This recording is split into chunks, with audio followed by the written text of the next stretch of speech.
BJP അടിസ്ഥാനപരമായി കേരള വിരുദ്ധ പാർട്ടിയാണെന്ന് തെളിയിച്ചതിൻ്റെ ഏറ്റവും ഒടുവിലത്തെ ഉദാഹരണമായി മാത്രമേ ഇത് കാണേണ്ടതുള്ളൂ. ഇത് നേരത്തെ തന്നെ വന്ന സിനിമയാണല്ലോ എന്നൊരു വാദം ഇവിടെ പറയുന്നത് കേട്ടു. അത് കർണാടക തെരഞ്ഞെടുപ്പിൻ്റെ ഘട്ടത്തിലായിരുന്നു. ആ ഘട്ടത്തിൽ ഈ സിനിമയെ ഉദ്ധരിച്ചുകൊണ്ട് തന്നെ അമിത്ഷാ അവിടെ പോയി പ്രസംഗിച്ചിട്ടുണ്ട്. അവിടേക്ക് നോക്കൂ, കേരളത്തിലേക്ക് നോക്കൂ എന്ന് പറഞ്ഞ് പ്രസംഗിച്ചിട്ടുണ്ട്. മോദിയും ഈ സിനിമയെ പുകഴ്ത്തിക്കൊണ്ട് പ്രസംഗിച്ചിട്ടുണ്ട്. യു.പിയും മധ്യപ്രദേശും പോലുള്ള സംസ്ഥാനങ്ങളിൽ സിനിമയുടെ നികുതി ഒഴിവാക്കി കൊടുത്തിട്ടുണ്ട്.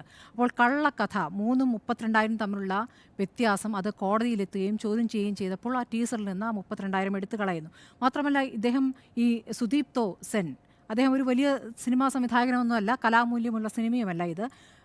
ഒരു ഇൻ്റർവ്യൂവിൽ കൃത്യമായി പറയുന്നു, എനിക്ക് ലഭിച്ചിരിക്കുന്ന വിവരങ്ങളുടെ അടിസ്ഥാനത്തിൽ, അതായത് നേരത്തെ നടന്ന അന്വേഷണങ്ങളുടെ അടിസ്ഥാനത്തിലുള്ള കണക്കുകൾ വെച്ചുകൊണ്ടാണ് ഞാൻ ഈ സിനിമ ചെയ്തതെന്ന്. അപ്പോൾ അന്വേഷണവുമായി ബന്ധപ്പെട്ട കാര്യങ്ങൾ എന്താണ് അത് പറയാൻ അയാൾക്ക് പറ്റുന്നില്ല. ഈ 2020 അമേരിക്കൻ വിദേശകാര്യ മന്ത്രാലയത്തിൻ്റെ റിപ്പോർട്ട് പ്രകാരം ഇന്ത്യക്കാരായ 66 പേരാണ് IS-ൽ ചേർന്നത്. പുതിയ കണക്കുകളാണ് ഞാൻ പറയുന്നത്. 2020 2021 ഇന്ത്യ പറയുന്നു 168 പേരെ 37 കേസുകളായി അറസ്റ്റ് ചെയ്തിട്ടുണ്ട് എന്ന്. ഇതൊക്കെയാണ് നമ്മുടെ മുന്നിലുള്ള കണക്ക്. ഈ സിനിമ റിലീസ് ചെയ്യുന്നത് ഏതായാലും കേരള ഹൈക്കോടതി തടഞ്ഞിരുന്നില്ല. പക്ഷേ ഈ 32,000 എന്ന കണക്ക് എടുത്ത് കളയേണ്ടി വന്നു. അതിനുശേഷം ഇത് 3 യുവതികളുടെ കഥയായി പറയുന്നു. ഈ സിനിമയിൽ പൂർണ്ണമായും ഒരു വിഭാഗത്തെ, ന്യൂനപക്ഷത്തെ, മുസ്ലിം ന്യൂനപക്ഷത്തെ തീവ്രവാദികളായി ചിത്രീകരിക്കുന്നു. കേരളത്തിലെ ചില പ്രദേശങ്ങളെ തീവ്രവാദികളുടെ സ്ഥലമായി ചിത്രീകരിക്കുന്നു. മലപ്പുറം, കാസർഗോഡുമൊക്കെ എടുത്തു പറയുകയാണ്. അതുപോലെ സാധാരണഗതിയിൽ മുസ്ലിം പെൺകുട്ടികളും അല്ലെങ്കിൽ മുസ്ലിം കുടുംബങ്ങളിലേക്ക് ചെല്ലുമ്പോൾ അവരുടെ പ്രാർത്ഥന അവിടെ നടക്കുന്ന സമയത്ത് അല്ലെങ്കിൽ നോമ്പ് തുറയുടെ ഭാഗമായിട്ട് ഒക്കെ നടക്കുന്ന കാര്യങ്ങൾ, ഇതൊക്കെ തന്നെ തീവ്രവാദത്തിൻ്റെ ഒരു ലാഞ്ചനയോടുകൂടി അവതരിപ്പിക്കുകയാണ്. സാധാരണഗതിയിൽ മുസ്ലിം വീടുകളിലേക്ക് പോകുമ്പോഴൊക്കെ ചെയ്യുന്ന കാര്യങ്ങളാണ്. ഞങ്ങളിവിടെ പ്രാർത്ഥിക്കുകയാണെന്ന് പറയുക, അല്ലെങ്കിൽ നോമ്പ് തുറയുടെ ഭാഗമായി ഇതൊക്കെ വേറെ രൂപത്തിൽ അവതരിപ്പിക്കുന്നു. അതുപോലെ തട്ടമിട്ട പെൺകുട്ടികളെ കാണുമ്പോൾ നിങ്ങൾ കോഴിക്കോട് നിന്നാണോ മലപ്പുറത്ത് നിന്നാണെന്ന് പ്രത്യേകം ചോദിച്ചു പറയുക. അപ്പോൾ ഒരു പ്രദേശത്തെ അങ്ങനെ തീവ്രവാദത്തിൻ്റെ ഇതിലേക്ക് കൃത്യമായി ലേബൽ ചെയ്തു വെക്കുന്ന ഒരു സിനിമ. കണക്കുകൾ കള്ളം പറയുന്നു. ഇത് നമ്മുടെ മുന്നിലുള്ള കാര്യമാണ്. ഇതിപ്പോൾ ലവ് ജിഹാദുമായി ബന്ധപ്പെട്ട് എത്ര തവണ ലവ് ജിഹാദുമായി ബന്ധപ്പെട്ട കള്ളക്കണക്കുകൾ ഇവർ നിരത്തിയിട്ടുണ്ട്. ഇത് ലവ് ജിഹാദിൻ്റെ കണക്കുകൾ തെറ്റാണെന്ന് ഇതിന്മേലൊരു അന്വേഷണം നടന്നു.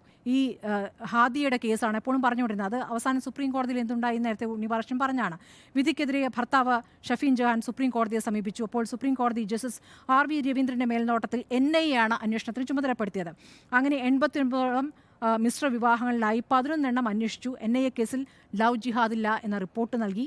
2018 മാർച്ച് 8 ഹൈക്കോടതി വിധി റദ്ദാക്കിക്കൊണ്ട് ഹാദിയെ ഷഫീൻ ജഹാനൊപ്പം വിട്ടുകൊണ്ടുള്ള സുപ്രീം കോടതി വിധിയും ഉണ്ടായിരിക്കുന്നു. ഇപ്പോഴും ലവ് ജിഹാദ് ഉണ്ട് എന്ന് ആവർത്തിക്കുകയാണ് BJP. ഇപ്പോഴും കോടതി പറഞ്ഞതിന് ശേഷം അങ്ങനെയൊരു വാദം ഉന്നയിച്ചുകൊണ്ടേയിരിക്കുന്നു, കള്ളക്കണക്കുകൾ പറഞ്ഞുകൊണ്ടേയിരിക്കുന്നു. അപ്പോൾ നേരത്തെ പറഞ്ഞ പോലെ കേരളത്തിലല്ല മറ്റ് സംസ്ഥാനങ്ങളിലാണ് ഈ കണക്ക് പറയുന്നത്.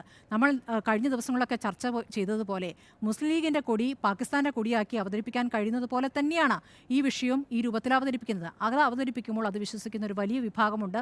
കേരളത്തോട് വെറുപ്പ്, അല്ലെങ്കിൽ തട്ടമിട്ട സ്ത്രീകളോട് വെറുപ്പുണ്ടാകാൻ, അല്ലെങ്കിൽ മുസ്ലിം വിഭാഗത്തോട് വെറുപ്പുണ്ടാകാനൊക്കെ സഹായിക്കുന്ന രീതിയിലുള്ള കാര്യങ്ങളാണ് ചെയ്തുകൊണ്ടിരിക്കുന്നത്. ഇതിനെതിരെ ഈ സിനിമ വന്ന ഘട്ടത്തിൽ തന്നെ റിയൽ കേരള സ്റ്റോറി എന്ന ഹാഷ്ടാഗോട് കൂടിയുള്ള വലിയ പ്രചാരണങ്ങളും ഇവിടെ നടത്തിയിട്ടുണ്ട്. ഇവിടെ എല്ലാവരും ഒരുമിച്ച് മതേതരത്വത്തിൽ നിൽക്കുന്ന ഒരു സംസ്ഥാനമാണ്. പള്ളിയും അമ്പലവും ക്രിസ്ത്യൻ പള്ളിയും ഒക്കെ ഒന്നിച്ച് നിൽക്കുന്ന സംസ്ഥാനമാണ്. അങ്ങനെ ഒരുപാട് കഥകൾ, അതിപ്പോൾ പ്രത്യേകം എടുത്തു പറയേണ്ട ഒരു സാഹചര്യത്തിലേക്ക് കേരളം എത്തിയിരിക്കുന്നു എന്നുള്ളൊരു വലിയ അവസ്ഥയുണ്ട്. അന്ന് ഈ സിനിമ റിലീസ് ചെയ്ത സമയത്ത് തന്നെ TM കൃഷ്ണയും കാർട്ടൂണിസ്റ്റ് ഉണ്ണിയൊക്കെ ഈ ഒരു ഹാഷ്ടാഗോടുള്ള പ്രതികരണത്തിൽ വന്നിരുന്നു. കേരള സ്റ്റോറി എന്നതിന് പകരം റിയൽ കേരള സ്റ്റോറി പറഞ്ഞുകൊണ്ട് എത്തിയിരുന്നു. ഇപ്പോഴും അതിൻ്റെ ഒരു സാഹചര്യത്തിലേക്ക് വന്നിരിക്കുന്നു. തെരഞ്ഞെടുപ്പ് കമ്മീഷൻ ഇക്കാര്യത്തിൽ പല കാര്യങ്ങളിലും എന്ന പോലെ ഇപ്പോഴും മൗനം പാലിക്കുന്നു എന്നുള്ള വിഷയം നിൽക്കുന്നു. ഇവിടെ ഇപ്പോൾ കോൺഗ്രസ് പ്രതികരിച്ചു, CPM പ്രതികരിച്ചു. പക്ഷേ കോൺഗ്രസ് ഉന്നയിക്കുന്ന ഒരു വിഷയം ഇതാണ്: എന്തുകൊണ്ട് അന്ന് ഈ സിനിമ ബാൻ ചെയ്തില്ല? അന്ന് വന്ന ഘട്ടത്തിൽ പശ്ചിമ ബംഗാൾ സിനിമ ബാൻ ചെയ്തു, തമിഴ്നാട്ടിൽ സിനിമ പ്രദർശിപ്പിച്ചിരുന്നു. കുറച്ച് കഴിഞ്ഞപ്പോൾ അത് പിൻവലിച്ചു.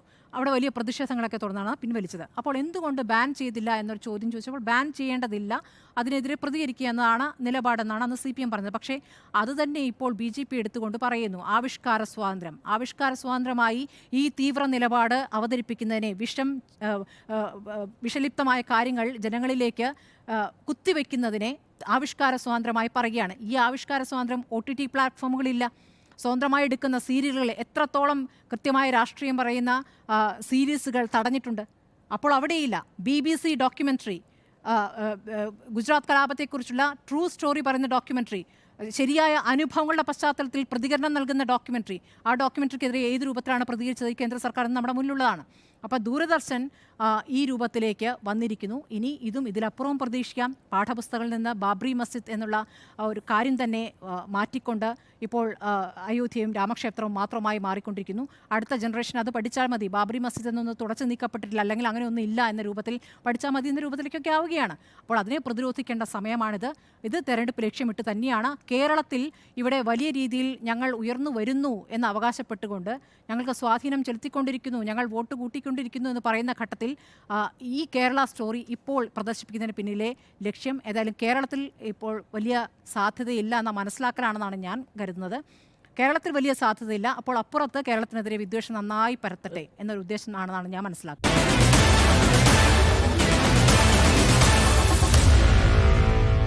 Meet the editors.